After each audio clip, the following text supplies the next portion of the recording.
Welcome to another edition of the Heron Outlet. She is Alex Winley. I am Ian Hest, and the king has arrived. Josef Martinez signing in South Florida with Inter Miami in what was a huge day around South Florida. One of, I'm going to say the biggest signing that Inter Miami has made in terms of, Gonzalo Higuain, obviously from an international stage, but within MLS, Josef Martinez, and within the, Latin America culture right now as presented, still only 29 years old, a former MLS MVP, a former MLS Cup champion, a former best 11. There's so much to go along with this pedigree here that Inter Miami has secured for not a designated player. So much to get to, Alex. But let's just start. You were at the press conference yesterday. What was the understanding of the excitement surrounding it? Josef clearly happy to be here in South Florida.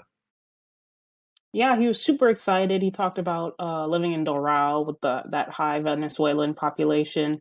He just recently had his son, so he's excited to be a dad. And I believe the wife of his son is also living down here. So the mother of his son is living down here. So obviously, it's extra motivation. Plus, on the soccer side, he said he feels fit. He feels good. He's ready to go. He spoke with Phil Neville. He mentioned in the press conference that Phil Neville joked with him that, he was going to get him at Miami one day. And, here it is, with him leaving Atlanta, Miami was a very obvious option for him. So, he looks ready. He looks fit, really ready to go. And, he seemed super excited. He was joking around. All those attitude issues that a lot of us had questions about it, obviously it didn't really look apparent. He looked, super happy to be here, very jovial with his teammates and ready to go. And it bodes well for Inter Miami heading into the season because, they obviously want that top 4 spot. So, he looked good, fit, super happy. Journalists asked him myriad of questions and, it was going well. So high upside. It was a real, like a circuit, like a fanfare, a lot of fanfare for that. And, really big for South Florida having a well-known South American star come and sign for them. Yeah, this extends past soccer, right? Our producer Andres even saying that as his mom was listening to Latin American radio, Spanish radio yesterday, that even they are talking about Josef Martinez, and she may not, have known a lot about what's going on in Inter Miami otherwise. So this is definitely a big signing culturally. Josef spoke to that, like you said, it being in Doral, the large Venezuelan population around there. Very excited about that, and just. The idea that, again, I bring this up, still only 29 years old. And so for all the injuries that he's had, he turns 30 in the middle of the season this year. But I know that we're coming off the ACL and all that. But Austin made a great point last week. I thought no more turf for Josef, or even if it is, it's going to be on the road. It's going to be minimal. And so playing a guy that's used to the South Florida heat, used to this climate that can run with it, that this probably bodes a little bit more for him. We've dissected him for weeks from when we were talking about how he possibly might fit in, even to last week, now to it actually happening. So I think that if you've been following us at the Heron Outlet, following the Substack or here YouTube or on Spotify, wherever, you get an understanding of how we like him fitting, especially next to Campana or even in that super sub role. But just coming in from the attitude aspect, I want to touch on that for a sec because you mentioned that he looks happy. We saw this a year ago with Alejandro Pozuelo, a guy who was unhappy in his situation in Toronto, and all it took was not only a change of scenery, but furthermore, which is something that's going to come up more and more often. I think that Josef touched on it when he said this club is a Latin club. That there are the type of guys that are not happy in their situation, that are looking to find a new situation, but also looking to find Miami as that situation. We saw it with Pozuelo last year. It looks like we're seeing it with Josef this year, where for all of the talk about his not bad attitude and not getting along in the locker room, well, perhaps in a more comfortable situation here, not only in a better situation for him, but also in one where he's more comfortable, that not just a change of scenery, but a change of scenery here might be more beneficial for Josef moving forward.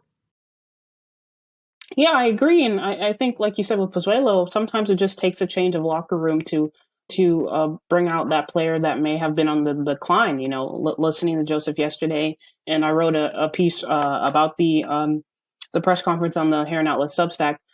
Yeah, he's ready to go. Even like I mentioned, his crown hasn't tipped in regards to the fire and hunger that he has to play. He spoke about wanting to score goals and win trophies with Miami, and looking at how aggressive Miami has been in bringing in these high caliber players like Pozuelo, like Josef Martinez now. It shows that they're sort of in a win now attitude, but not quite. Yes, they're still in a rebuild, but the moves that they're doing. So a lot of these guys are just entering their prime or in their prime. So this is very like we want results sort of now, but with an option to as these players get older, still have that option to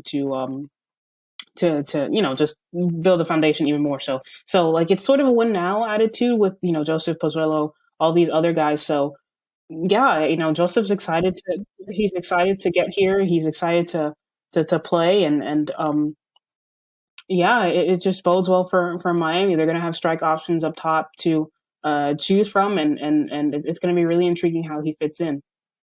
He's going to be introduced at halftime against Vasco da Gama, the first preseason game this coming Saturday. And we'll get to that game later in the show today. But that just goes to show, right? How many times have they done that for a player signing coming in where, we saw last year again with Pozuelo when he was signed, that was a halftime introduction as well. So for him to get there, he's not expected to play on Saturday. But we'll see, where that comes later on in the preseason. Still a couple of weeks away. We still have a little more than a month until February 25th for him to get adjusted into the roster. We got to talk about the Arepas, Alex, right? The Arepas are everywhere. Yeah. Flying around South Florida. They're going to have them at the game for Vasco da Gama. I think that's great. I look back when I was a lot younger, and the Marlins used to do this with Arepas, and back in old Joe Robbie.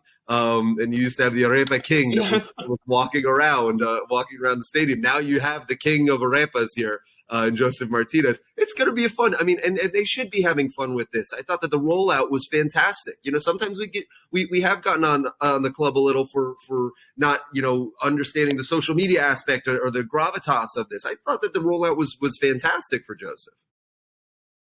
Yeah, it was really fun, from the introduction video with the nice little not slideshow, but like a video of showcasing Venezuela and Joseph and his achievements, and that nice little detail where I don't know if you saw, they zoomed into his knuckles and they engraved like I Inter Miami, yeah, JM17. So yeah, it was a really nice production. The Rapas are super cool. Yeah, I believe they're going to be maybe selling them at the stadium during the game. I don't know, I have to double check, but yeah, it shows. And even then, I saw a photo from a fan that took a photo in Wynwood showcasing that they spray painted Josef Martinez's face on the floor. I don't know if we can tweet that out at the Heron Outlet on Twitter, but yeah, it was just super cool, and it shows the hype around the signing, and that they're gonna market him and push it as much as they can. With Gonzalo leaving, with Martinez, I think it's slightly different. He's not maybe a world renowned star like Higuain was, but like you mentioned earlier with our producer Andres, like his mom listening to radio, even they were talking about it. So it's just absolutely huge for Miami from a cultural aspect and a soccer perspective. He does have 60 appearances all time for the Venezuelan national team, scoring 13 goals, 3 assists for them in that time. So he does have the international pedigree. We'll see again if he's in the mix for Copa America. At that point, he'll be 31. Still possible. And we'll see moving forward. The one important part that I don't know if we've touched on enough here is the financials. And I think that again is what, for at least for me personally, what makes this deal way over the top, because he does not come in as a designated player, and that's huge. We cannot repeat that enough. Inter Miami need players of Josef's caliber that are not going to be designated players. He was making around $4 million last year, so clearly into the designated player side of things. I think his base annual was 3.75. And so that buyout as a part of it with Atlanta United is for Atlanta United to pick up a portion of that salary. We haven't gotten the exact details, whether that's a 50-50 split, whether that's some version of it. Regardless, it does mean, whatever it is, that it's enough to push Josef into just a regular senior player role for the club, for those 1 through 20 spots that are so vital for them. What I do suspect, and we'll find this out in the weeks to come, what I do suspect, though, is that it will require allocation money to buy that down under the designated player threshold. And why that's important, Alex, is because when we're looking at more moves that they're able to make, if all of this is what we're considering, you're buying Josef down, you're buying Gregory down from his 850 underneath, so that's another about 200,000 that you'll have to spend there. Okay, you're going to have to buy Jean Mota down too, but that's really not a lot, a couple thousand. I think it's like 30 to 50,000 on there. So you've done all of that. That means Campana's DP1, right? Pizarro right now is DP, and you still have an open slot. So that's the situation right now. However, the other side of that is because you're using all of those three guys to buy them all down, and you're still under sanctions. Remember, this is the last year of the sanctions. That's pretty much your TAM budget for the year. So let's just make sure that people understand that as we're going through these transactions. There isn't going to be a lot in that pot right now. They might need to make some moves in order to get some extra TAM in if that's what you're looking to do. There isn't a lot of talk of that right now. So I think that they're very comfortable where they are, perhaps adding another designated player, Pozuelo, right? Perhaps moving Pizarro on.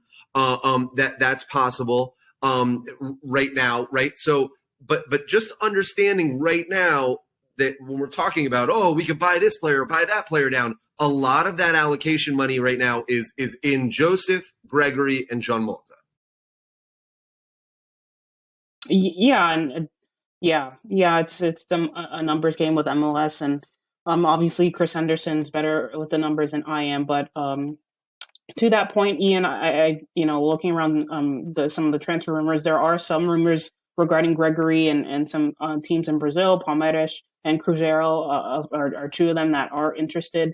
And when you talk about moving on players, it won't be ideal if, push comes to shove and they want more allocation money to move on Gregory, but it won't be ideal. But he's the captain. I don't think that you announce him as captain and think that he's going to be on the move. So I would be really shocked. I mean, I don't think that you announce someone as your captain if you think that there's any chance that they want to ask for a transfer.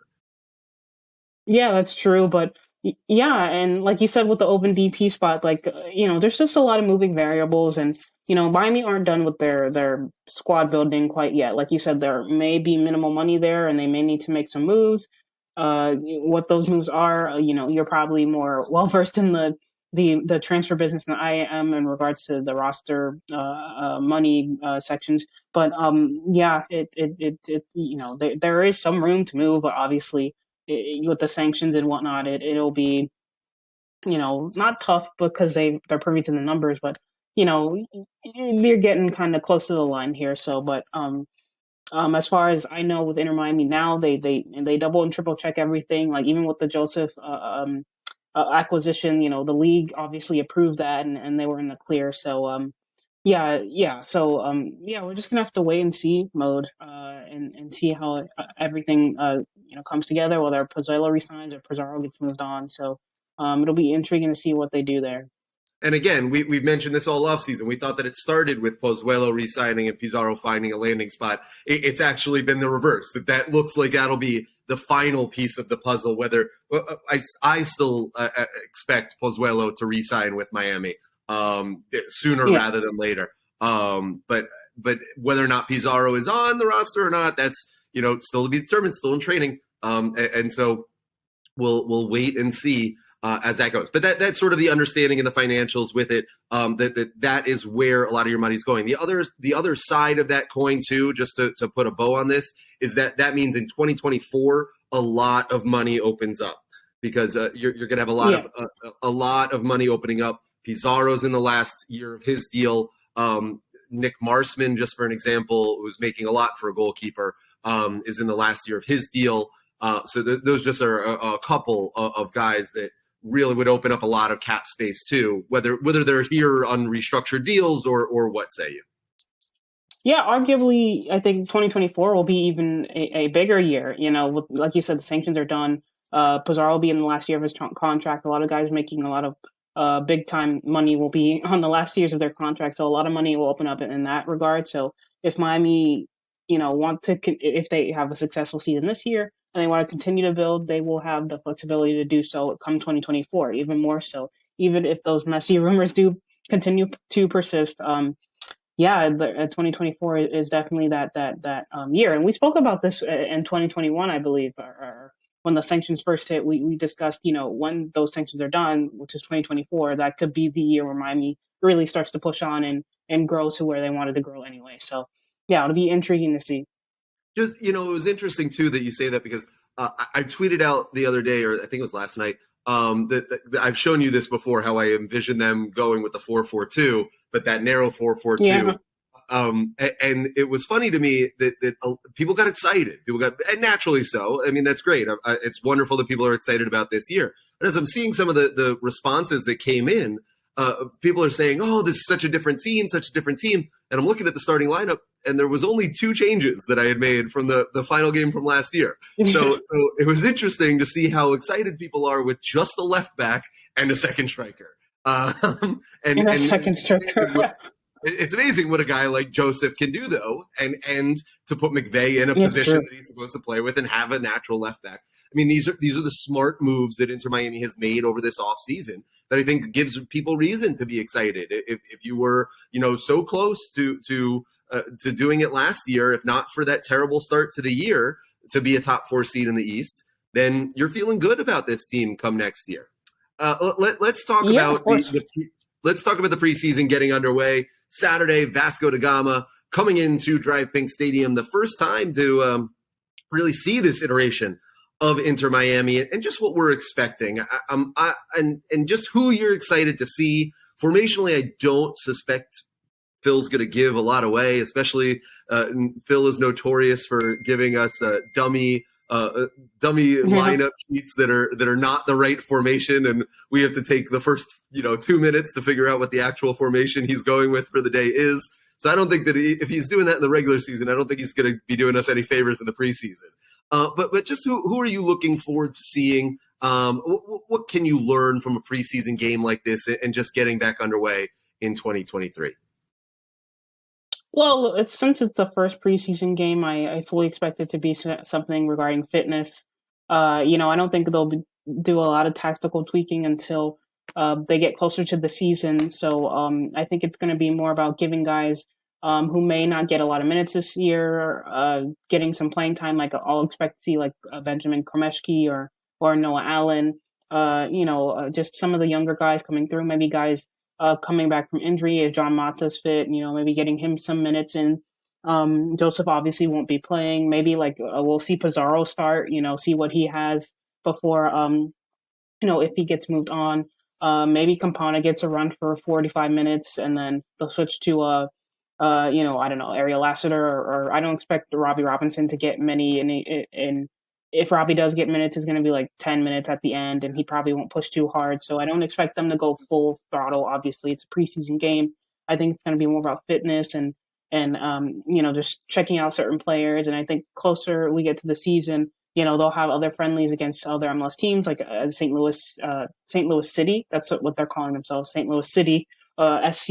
They'll be playing them in a closed door media only friendly, I believe.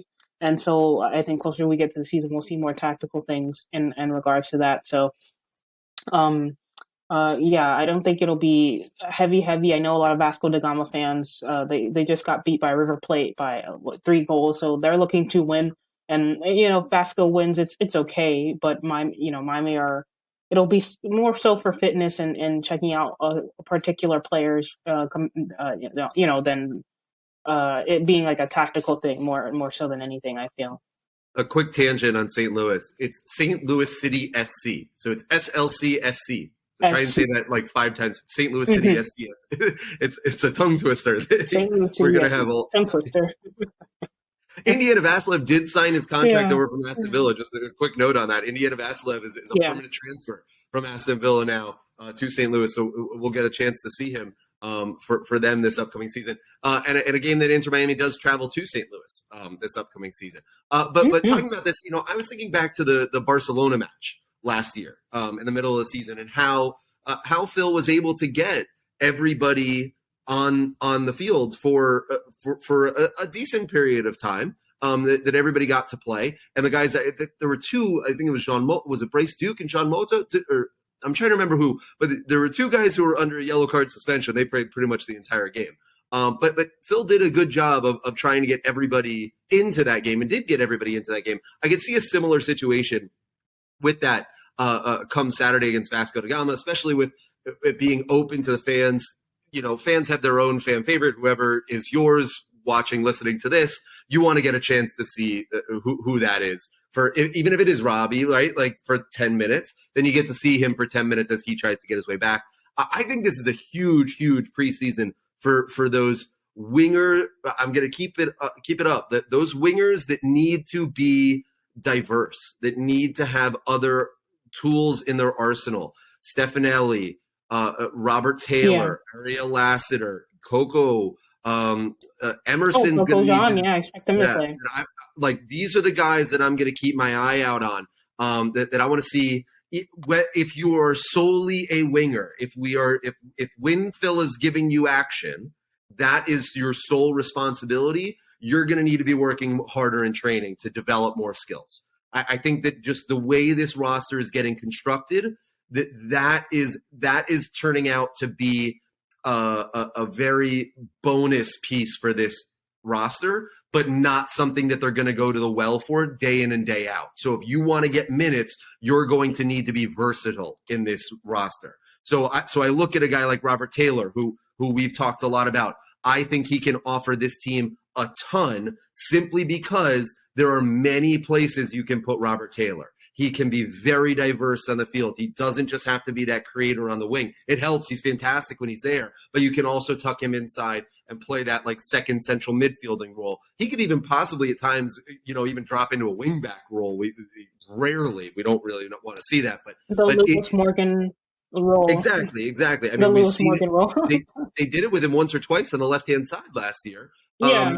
So I think that, his versatility just goes to show, I think, what Phil is looking for. A guy like Stefanelli, who from all reports can be something similar to that as well. But yeah, there are the guys that are, the out and out wingers that I don't know how it necessarily is going to translate to what this team is going to look like this year, Alex. Just from that aspect, are you worried more offensively, or is there something along the back line, the center backs? We haven't really gotten to them yet. I don't know if we'll necessarily learn a lot until they're up against MLS opposition. But are you interested in seeing who gets the first team nod? Is it still too early for that? Yeah, I think it's too early. I still think that they're probably going to bring in another center back. They were in for Aaron Long, and reports yesterday that they may be after Felipe from Atletico, who's out of favor. It's looking like he may go to Wolverhampton. So I still think they're looking for a center back. I feel like they're not completely trustworthy of their center back core they have now. I'm sure McVay will start, but I don't know if they have decided who that number one center back is going to be. So I think they may just go out and get another center back, unless Sailor and Mabika continue to take a step up. Then that's fine. And Ian Frey continues to stay healthy and whatnot. I don't know. So but I still think even without that, I think it still might be too early for Ian Frey. I don't know if we'll see a lot of him. You think so? Saturday. Yeah, I mean, we've seen training. Oh, I meant throughout the season, center back depth when he gets healthy, I still think though, people are trying to figure. I think that McVay gets the chance to be CB1, especially given everything that he did last year. And now you're trying to figure out, is it Sailor, is it Mabika, is it Lowe? Right now, I think that's where you're at. And who plays well together, I think, is also, a lot of it in center backs, it's going to be a pairing. And so figuring out who plays best together. We saw Lowe and Mabika have their really high highs and not so great lows last year together. And so, figuring out, mixing and matching what those pairings are going to be, I think will be a really interesting thing to watch for in the first one. But yes, Vasco da Gama, first preseason game of the year coming up this Saturday from Drive Pink Stadium, the start to a handful or so of preseason friendlies that Inter Miami will have before February 25th. They host Montreal in the season opener. Alex, January camp for the U.S. men's national team also underway, and the roster just released. No Inter Miami players on it in a very MLS-heavy roster, as January camp always is. No DeAndre Yedlin. We kind of expected that after the World Cup and all that he was doing there. But absolutely no one else. Now, this is interesting. You could throw in some guys. Bryce Duke, I don't know if he's there yet.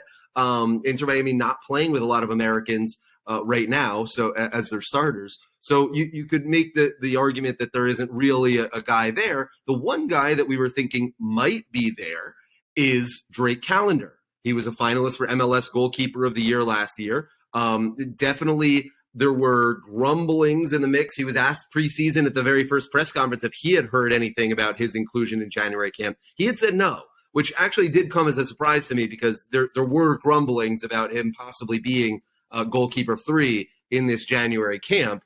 I guess as little as they wound up being, because in the end, the U.S. Soccer Federation named without a coach right now, did go with Gaga Salina, who's now transferred from Chicago over to Chelsea, heading over now. Sean Johnson, who's still unattached, deciding between Toronto FC and New York City FC. And then the one that surprised me that I thought could have been Drake, if Drake was in the mix, and that's Romo Celentano from Cincinnati, who gets the nod over Drake. I don't think that necessarily means that Drake is done with the U.S. men's national team. I think that he had a wonderful season last year. I think that allows your name to be thrown into the mix, into the pool. If he follows it up with another one this year, I could see January of 2024 that being a possibility. The fact that he hasn't been in touch with anybody, or at least said that to us, it does come as a little bit of a surprise, because you would have thought that if you're one of the 3 best goalkeepers in MLS and you're an American, you're getting a call from the U.S. Soccer Federation saying, "Hey, you're at least on our radar." Just your thoughts. If you thought Drake should have gotten a call up, if you think maybe it's too early, what are your thoughts on Drake and the U.S. men's national team possibilities? Yeah, if he continues his form, he should absolutely get called up. We've seen players who maybe don't get regular playing time get called up, and just because of their potential. So yeah, like you said, I think if Drake continues that form, he should absolutely get called up. And he was really good all throughout 2022, and in 2023 he looks motivated to continue to do so. So I see no reason why he shouldn't. And if he's not, hopefully, there better be a better goalkeeper than him that's taking that spot. So hopefully he'll get the nod soon. The U.S. men's national team is loaded at goalkeeper, always is loaded at goalkeeper. Is the one position that the Americans typically produce a lot of. And right now, with you have Arsenal's backup goalkeeper, now Chelsea's third string goalkeeper, and Matt Turner and Gaga Salina, that just goes to show you. And then they might not even be the 2 best. I think Matt Turner is the number 1 goalkeeper. But yeah, I do think for Drake, just continuing that. And again, with the USA, they like to play out of the back. And so Drake's distribution needs to improve. He is a tremendous shot stopper. But his distribution definitely needs to improve. His goal kicks need to improve this year. And so we'll see, a lot of those splits comparison 2022 to 2023, I think is a lot of what we're going to be looking at to see that natural production and natural improvement for him come this year. Lastly, Alex, we wanted to, you don't like to end on sad news, but something that really shocked us and the MLS community. Anton Walks of Charlotte FC passed away in a boating accident off the coast of Biscayne Bay. And this week, whenever you're listening to it, it actually happened this morning as we record on Thursday. Just a really sad story. 25 years old. He former played for Tottenham, and now back in MLS, and seemed to have a bright future ahead of him. And just he was down here for preseason training, and just a really, really sad story, and wish his family comfort and the best, and our prayers and thoughts and well wishes through this difficult time. Yeah, and he was a phenomenal player. Every time Miami would play against Atlanta, he'd always be that standout player in the back, absolute rock for them. So, to hear that news, I was shocked and saddened, and, prayers immediately went out to him and his family. I believe he has kids as well. So it's just doubly unfortunate. So, the tough, just senseless and tough loss for the MLS community right now. And we're sending our thoughts and prayers to his family. Yeah, I speak for myself and for the Heron Outlet. We've gotten to become pretty close with some of the Charlotte supporters and soccer fans that like to interact with us. They have a large online presence, and we've gotten to know some of the podcasters from there, and they're a tight-knit community. And so our thoughts and our prayers go out to the Charlotte FC family, community, and it's always tough when something happens like this. We are La Familia that extends past just Inter Miami, that does extend to the American soccer community and to MLS writ large. On that note, unfortunately, Alex, that does it for this episode of the Heron Outlet.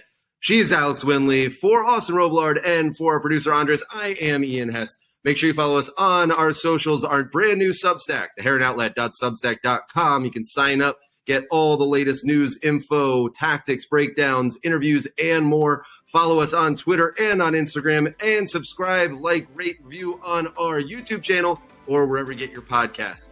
We will see you back here this time next week, and enjoy the game this Saturday.